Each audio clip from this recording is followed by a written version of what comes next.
Rachel and welcome back here on my YouTube channel. It's been 7 or 8 months I guess na nakapag-upload ako ng video here on my channel, and I'm really sorry if I'm not consistent sa pag-upload ng video, but I'm consistent sa pagre-reply ng mga comments and questions nyo regarding the Bremod product. First, disclaimer lang po, I am not professional when it comes to hair. I just wanted to share with you kung paano ko ginagawa on my own yung pagka-color ko ng hair, pag-bleach, and yeah. So, if nagdadalawang isip kang gawin sa sarili mo yon, then please think twice, thrice, kung ilang beses pa para makasure ka. Kasi girl, sa life, palakasin lang ng loob yan. Charot.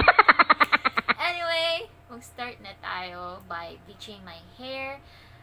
As you can see, black roots. So, ayun yung unahin natin i-bleach. So, ito yung kailangan natin for today. We have the oxidant. Malaki na yung binili ko para ito na rin gagamitin ko for the hair color.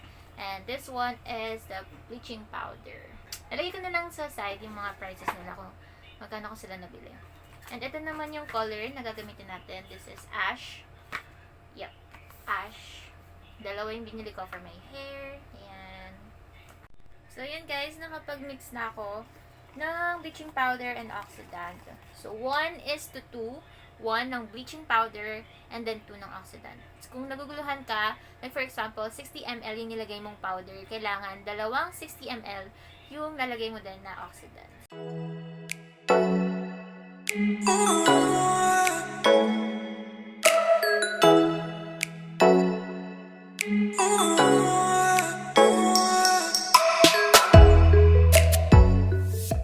So, yan, nalagyan na natin lahat ng roots.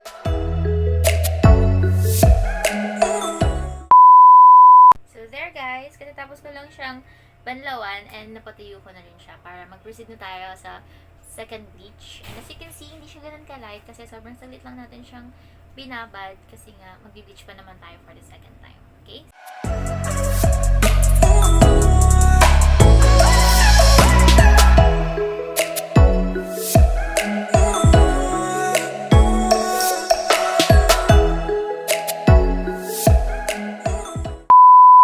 So there, nabanlawan na natin siya with conditioner.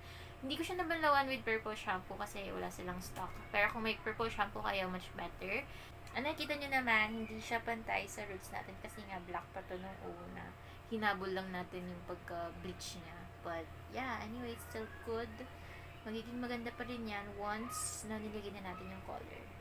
So there. Magka-color na tayo. Mag-mix muna tayo ng oxidant and hair color. So, 1 is to 1. Kung ano po yung measurements ng color ninyo, ganun din dapat yung measurement ng oxidant niya.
to.